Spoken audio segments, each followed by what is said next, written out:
I was 18 years old when I got married.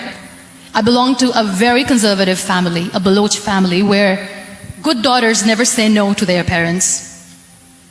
My father wanted me to get married, and all I said was, if that makes you happy, I will say yes. And of course, it was never a happy marriage. Just about after 2 years of getting married, about 9 years ago, I met a car accident. Somehow my husband fell asleep and the car fell in the ditch.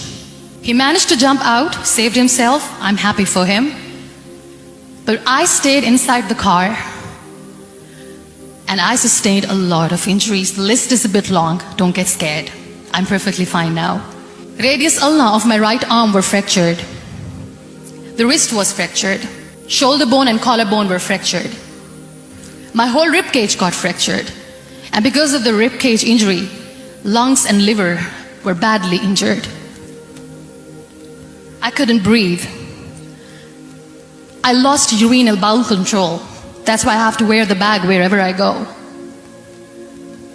But that injury that changed me and my life completely as a person and my perception towards living my life was the spine injury.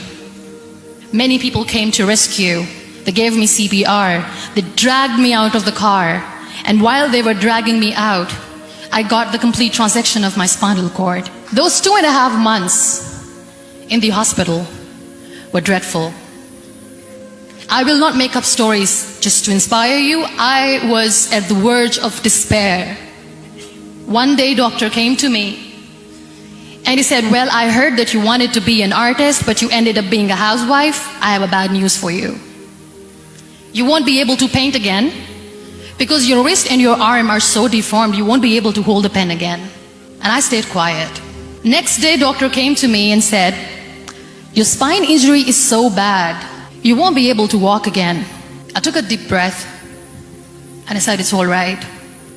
The next day, doctor came to me and said, because of your spine injury and the fixation that you have in your back, you won't be able to give birth to a child again.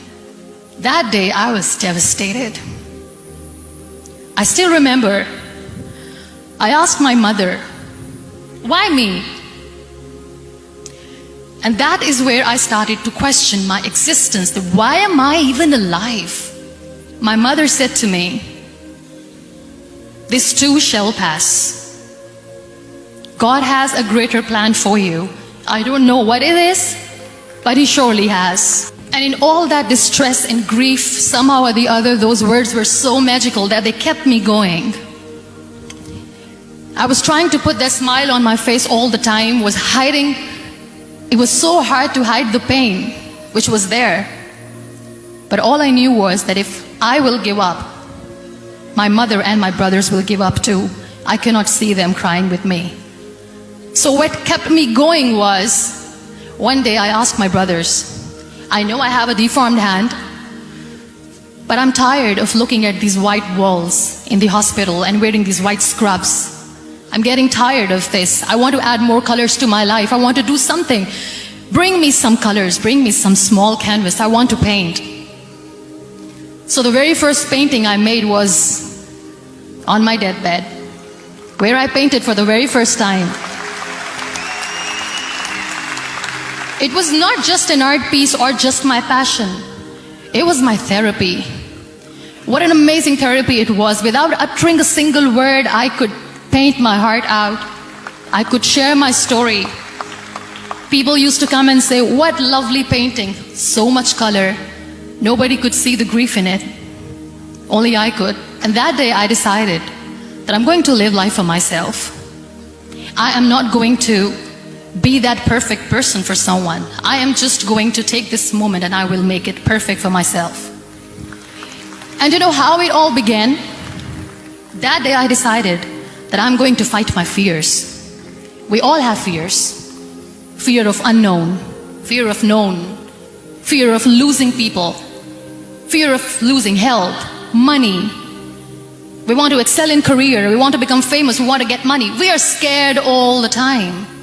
So I wrote down one by one all those fears, and I decided that I'm going to overcome these fears one at a time. You know what was my biggest fear? Divorce. I couldn't stand this word. I was trying to cling on to this person who didn't want me anymore, but I said no. I have to make it work. But the day I decided that this is nothing but my fear, I liberated myself by setting him free. And I made myself emotionally so strong that the day I got the news that he's getting married, I sent him a text that I'm so happy for you and I wish you all the best. And he knows that I pray for him today.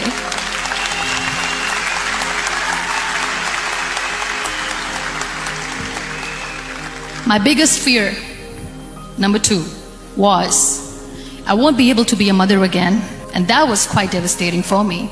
But then I realized there are so many children in the world, all they want is acceptance. So there is no point of crying, just go and adopt one. And that's what I did.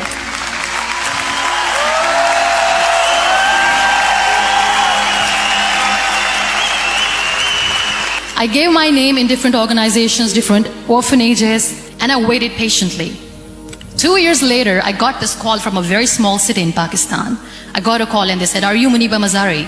There is a baby boy and would you like to adopt?" And when I say yes, I could literally feel the labor pain. I said, yes, I am going to adopt him. I am coming to take him home.